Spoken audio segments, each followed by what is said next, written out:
ayaa si la yaab leh dad badan maanta u toogtay waxaan idiin soo gudbinayaa toogashadaasi oo dad badan ay ka soo qayb galeen oo aad daawan doontaan hadduu allaha awoodda leh u edmo waxaase sidoo kale muuqaalkan aad ku daawan doontaan fadeexad weyn oo soo wajahday xasan garguurte intii yaraad ee kula socotay qabiilka iyo qurunka oo hadda ogaanaysa wejiga dhabta ah ee kooxda dam jadiid ee xasan garguurte iyo mahad maxamed salaad muuqaalka sirdoonka masaarida ee degan hoteelka jaziira haddaba dhammaantiin muuqaalka laagta saara siina sheergareeya rabbi subxaanahu wa tacaala dhammaanteen umuuraha leenahay ilaahay ha inoo sahlo waxaan eegi doonnaa oan ku bilaabayaa barnaamijkan ceeb weyn ayay dhaxda ka gashay filla soomaaliya iyo sidoo kale hoggaanka ururka dam jadiid qof walba oo caqli leh wuxuu arkayaa halka waxay u socdaan in soomaaliya ay qabsadeen kooxda faraaciintii fircoon ee masaarida faraaciintii fircoon ama dadkii ka farcamay fircoon ayaa hadda qabsaday soomaaliya cabdifatax siisi ayaa xasan sheekh maxamuud ka dhaadhiciyey inuu ku xiri doono israa'iil oo dhowr mar xasan sheekh maxamuud ay kulmeen 4 sano kadibna uu soo noqon doono isla xasan shalay wuxuu farmaajo ku eedeynayey in siyaas afawarki uu xiriir la samaystay dictatorna uu yahay siyaas eritreyana dictatornimo oo keliya in laga keeno laakiin isweydii cabdifatax siisi iyo masar maxaa laga dhaxlayaa waa madaxweynihii mursi allah u naxariistay ee doorteen shacabka masaarida ninka afgambiyey dabadeedna xiray dabadeedna sumeeyey oo dilay cabdifatax siisi kaas ayaa hadda lacag xasan sheekh maxamuud ku bixiyey doorashadiisa in xasan uu soo baxo waxaase madaxtooyada soomaaliya ee lagu qasbay in raaligelin qasab ah ee ka bixiso warkii uu sheegay afhayeenka madaxtooyada soomaaliya kaas oo ku aadanaa in xasan sheekh iyo cabdifatax siisi aysan ka wada hadlin webiga niil iyo arrimo ku saabsan waxaana toddobaad ka hor uu sheegay afhayeenka madaxtooyada ama uu beeniyey warkii cabdifatax siisi madaxweynaha dictatorka ee masaarida faraaciinta uu sheegay oo ku aadanaa in ay ka wada hadleen xasan sheekh maxamuud iyo sidoo kale asiga ayagoo isgarab taagan arrimo ku aadan webiga niil arrintaasoo afhayeenka madaxtooyada uu sheegay inaysan ahayn arrin bataatanba wax ka jirta laakiin sirdoonka masaarida ee muqdisho jooga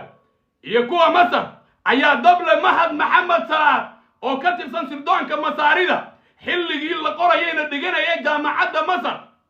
isla markaana uu qoray nin lagu magacaabo abu xaniifa oo masri ah isku jaamacadna ay ahaayeen ayaa la soo amray in si degdeg ah raaligelin lagu bixiyo warka lagu gafay madaxweynaha siisi waa madaxweyne asiisi isla markaana raaligelin rasmi ah filla soomaaliya inay bixiso mahad wuxuu ka tirsan yahay sirdoonka masaarida waxaana lacag 2,500,000 oo lacag yar ah uu u soo qaaday doorashadii xasan sheekh maxamuud ayadoona lacagta inta badan uu bixiyey nin waceeslaha oo lagu magacaabo ama waceesla ah kana siiya cabdiraxmaan saleebaan kaas oo lagu magacaabo cabdinaasir cali adoon masaarida waxay xasan iyo mahad ay ku gumaysanaysaa 2,500,000 ay ku bixiyeen afar colaad cabdiraxmaan maxamed halka qofka shanaadna uu yahay cabdiraxmaan ibraahim isaaq qofka lixaad ee shabaab ay dileen ee ka tirsanaa dagaalamayaasha al-shabaab waa qofka lagu magacaabo tawfiiq jawaan aadan waxaana dadkan inta badan ama badankooda lagu eedeeyey dilkii taliyihii ciidamada xisbada ama booliska ee dagaalyahanada al-shabaab oo ay dileen sirdoonka maraykanka lana duqeeyey waxaana uu ahaa nin muhiim ah macalinjiis waxaana lagu dilay gudaha koonfurta soomaaliya haddaba waxaa dadkan la toogtay dhammaantooda ama intooda badan ay ka tirsanaayeen dagaalyahanada al-shabaab waxaana dhammaantooda dhankooda shabaabka wax codadoo la baahiyey ma jirto oo ku aadan dadkii oo qiraal ah laakiin qaadigii ayaa inoo sheegaya keligiis in dadkan ay qirteen inay ka mid yihiin dagaalamayaasha dhaqdhaqaaqa al-shabaab waxaan dhahday dadkan inay ka mid yihiin kuwii dilay saraakiil sare oo ka tirsan dagaalyahanada al-shabaab qaarkood waxay dhigeen duqeymo culus ama qalabka diyaaradaha wax ay ku duqeeyaan xerooyin waaweyn oo al-shabaab ay leeyihiin haddaba muuqaalka iyo codkoo aad u dheer doorashadii xasan sheekh inkastoo mahad uu yahay dablo ka tirsan waa dablo ka tirsan sirdoonka masaarida waxaana isla xilligaasi la qoray mahad iyo laba nin oo kale sidaan idiin sheegay kuwaas oo ka soo kala jeeda beelaha garre iyo jiidle waxaana labadaasi nin markii dambe ay galeen dagaalyahanada al-shabaab haddana waxay ka tirsan yihiin hogaamiyaasha sarsare ee dagaalyahanada dhaqdhaqaaqa al-shabaab hadda banki sirdoonka masaarida ay leeyihiin ayaa muqdisho laga furay dabaqa koowaad ee hotel jaziira kushiinka korkiisana waxaa degan sirdoonka masaarida etoobiyana waxaa laga weerarayaa gudaha muqdisho mahad sidaan idiin sheegay shalay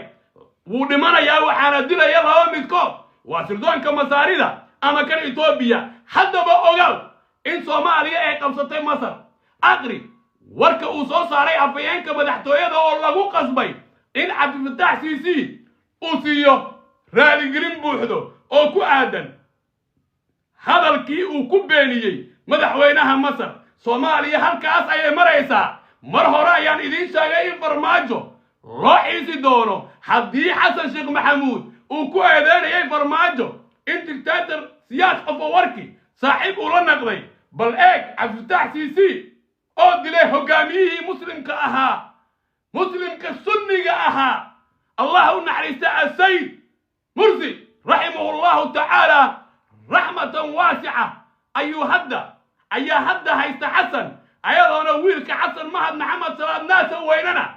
uu ka mid yahay jawaasiista yaryar ee dabalayaasha ah ee u shaqeeya cabdilfataax siisi dagaalyahanada dhaqdhaqaaqa al-shabaab ayaa si la yaab leh u dilay maanta meel fagaara ah ilaa 6 qofood oo ka tirsanaa inta badan dagaalamayaasha dhaqdhaqaaqa al-shabaab qaarkood waxay ka mid ahaayeen isla amniyaadka dagaalyahanada al-shabaab meel fagaara ah oo ka tirsan gobolka baay ayay ka dhacday toogashadaasi si la yaab leh ayaa loo toogtay shakhsiyaadkaasi waxaana shakhsiyaadkan idiin soo gudbinayaa qaabka dilkooda u dhacay iyo qaabka dilkooda loo fuliyey waxaase dhammaanteena rajaynaynaa soomaaliya in ilaahay dhibaatada uu ka dulqaado haddaba dadka la toogtay waxaa ka mid ah nin lagu magacaabo camey geedi aadan waa qofka koowaad labo cadaawe cabdullaahi dhicisow cali maxamed madoobe al-shabaab ay dileen oo dhammaantooda ka tirsanaa dagaalamayaasha al-shabaab